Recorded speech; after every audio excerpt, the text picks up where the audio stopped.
Hello, welcome and happy Christmas, or season's greetings. Those who don't celebrate, I did wonder that, that's the last one. Now, here is something that suits one of Anthony Dodge's characters. He sometimes appears on his videos and his live streams. His World War I German impression, and he does, character he brings forward. Him and Joyce, actually, I believe. Yes, this is the German A7V tank. It was built by Krupp. This is a Meng kit in 1/35 scale. And this is Tyrannosaurus series. Products for users aged 14 and above, ready to assemble, precise model kits, cement and paint not included. This is not a toy. Yeah, you try telling me that otherwise. So, as you can see, not toy prices, not a cheap one, but this is my era of armoured vehicles. This is my big interest. It's the First World War, and the only vehicle designed and produced on any number by the Germans during the war was the A7V, a very crude machine in all aspects. This is in response to the British tanks, the rhomboids, and the French ones, and seems to have learned nothing of either. Now, let me try and think. I think there were about 18 of these. We'll find out in the about sheet inside in a minute. I think there were about 18 or so of these. And they have something stupid like 12-man crews or something like that. But no two were the same. So this kit's going to be really limited as to which one you can do, and you really want to be looking at your source materials, but no two were exactly the same in how they were fitted out.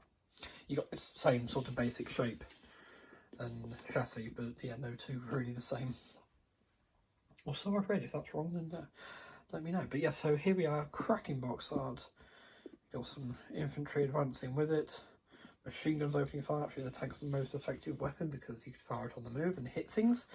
This you'd have to stop to actually get any real accuracy with. There's your exhaust pipe. It's got everything you sort of expect from a First World War battle scene to have. Hasn't it? Got some barbed wire here. You've got the mud. You've got a shell hole. Let's say infantry, dark sky, all the smog over the top, and the big vehicle with a tiny bit of exhaust. I'd reckon it'd be a lot more exhaust unless it has stopped there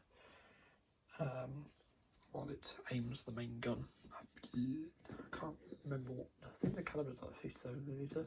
I want to say 57. Anyway, we'll find all this out. So this one's a little hard to track down compared to the British rhomboids, but it was one I absolutely had to have to complete the picture.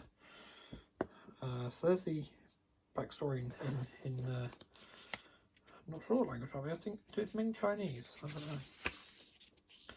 There we go.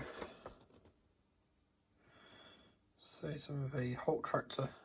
So it's largely based on some of the same vehicles.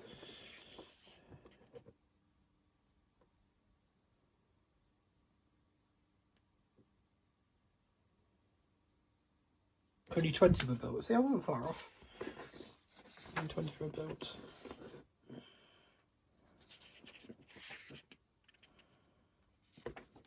But of course, an A7V was the German tank that was on the opposing side in the first tank versus tank battle. It involved 2 British females, a British male, and an A7V. And the only existing complete original A7V is Mephisto. It's now in Australia. So, construction, very different to the aircraft kits, eh? Something different. So, yes, construction seems to start with many road wheels. So we've got 16 of these and 14 of these.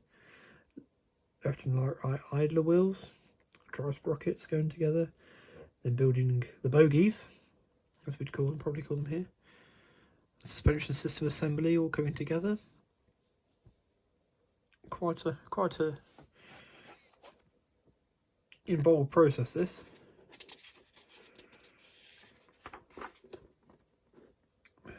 Building the transmission, is it? Yeah, building the transmission. Polycap in there, that's interesting. Lower hull. return rollers assembly. What's this? Return roller racks. Wheels going onto that. So you want 4 of those and 2 of those. Putting all this onto the side. It's incredible, isn't it? Complexities of these early vehicles. And here you go, your bogies going on. And then the tracks. 48 links each side, and bring them round. I don't think they're workable tracks. I think they don't actually move. Attaching floor or fighting compartment in. Driver's compartment. Actually 2 drivers, one facing one way, one facing the other way.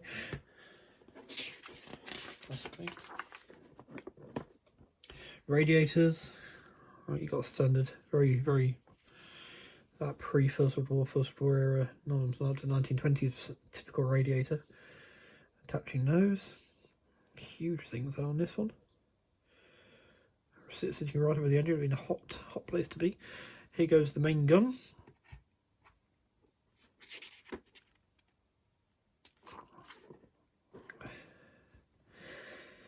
Ammunition boxes, machine gunner seats. This is an awful lot of interior detail. You probably want to build it a bit like a ship, where you know, sort of once you're doing all the interior bits, is you build and paint sub-assemblies and put them in as you go along. Now, usually this is where I'd go, oh, I don't see the point of this, because you're going to cover it all up. I mean, you saw the box art, you saw how much of the interior of an A7V you can actually see. And you can only imagine, if you open that door, you'd only see a fraction. It's only 35th scale. But I believe you have the option to display it with one of the sides off, which is what I'd be tempted to do, is try and make it detachable so I could take the side off and look inside. Rifles going in, machine guns, quite a nice assembly there. Then going in. It's got quite a number of machine guns. I think it's actually 6 machine guns on this thing, so 2 each side and 2 at the back. Maxims, I think, of course. Are they Maxims? Yeah, I thought they were Maxims. Yeah, so here I'm touching the hull. So this is where I would put 2 sides on, or 3 sides on, and sort of put the other one on as strength, but then take it away, I think. And devise a way of making it removable, so I could put it on for painting, hone it on to keep the dust out of the interior, and then take it off and I could show the interior off. Hull armour going on. Towing hook, with the cover for the towing hook. That's the open position and closed position there if you wanted. Doors, building the doors. And showing you the doors going on the left and right side. All the skirts going on, the armoured skirts on the tracks. Cross compartment rear assembly. So again, you've probably got the option to do them open, fully, part open or closed.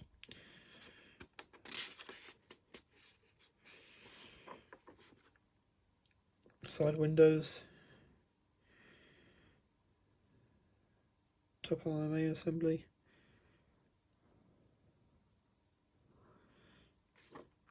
Top hull.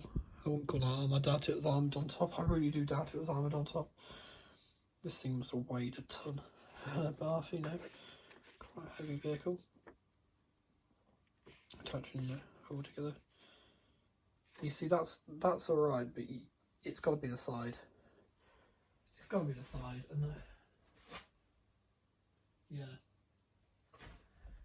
I'm not going to be able to do anything about this, maybe. I suppose I could try that piece there, make it removable on the same side, take that off, take that off, and see fully up adjust this as a small gap, small securing line. And there's your parts list, including some photo etch, transfers, and there's other plastic parts. You do get some cable as well. It's not unlike looking at the bounty kit, isn't it? So, I believe we get 2, just one vehicle. So perhaps just the one vehicle, Schnook. see, this is what I mean. I do believe they're all slightly different to each other. So 504 Abteilung 2, Gemini North France, autumn 1918. So very interesting camo scheme here. The whole thing's fascinating. This whole thing fascinates me. Nice having it full colour.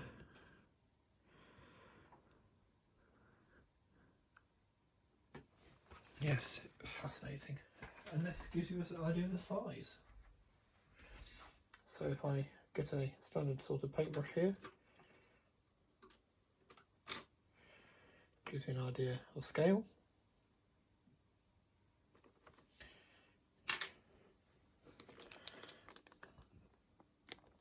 So that's obviously the body sides. I've really got it whole sides, but yeah, interior and exterior. So do this bit at a time. There's your cable, which is actually a metal cable, white metal cable. Transfers. And the photo etch.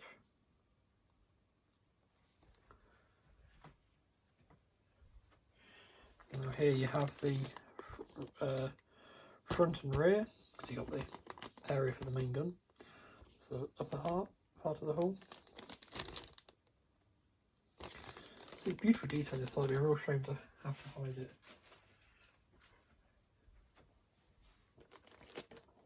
Everything's in individual bags, we see it side of things. So you got the side of the chassis.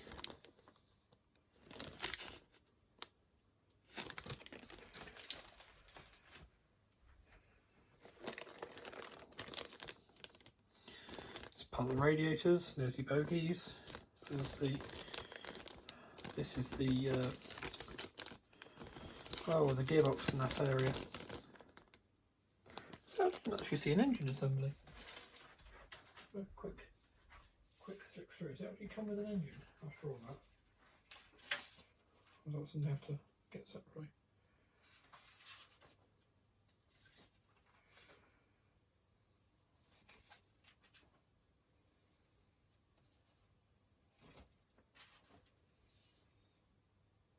When you get the radiators, there's no engine. Can you not see it? But I thought the engine would be here, so maybe I have to source an engine for it. It's going to be interesting. I'm sure someone does one. There's the floor of the fighting compartment. Gun housing, there's the gun itself. There is a gun, or there was a gun on display from an A7V, including the curved part, that was at the Imperial War Museum North in Manchester.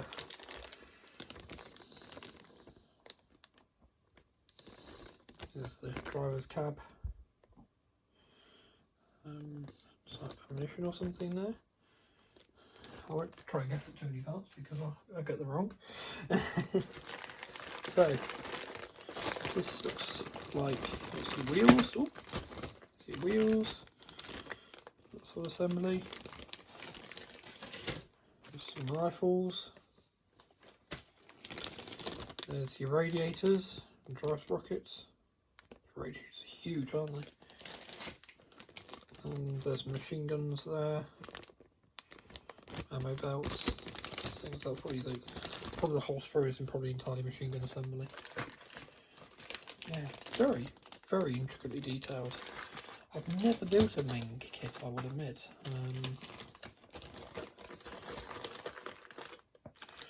What have we got here? We've got these go on the upper hull. Some rudders. They're not rudders, but they look like it, don't they? Yeah, lots of different bits and pieces there. And here, the dreaded track links. Shouldn't be too difficult to put together, really. Just take your time and remember how many there should be. I keep a tally usually. Yes. So there we are. There's something a bit more unusual. Look, we did look at the Tamiya Mark IV earlier in the year, didn't we?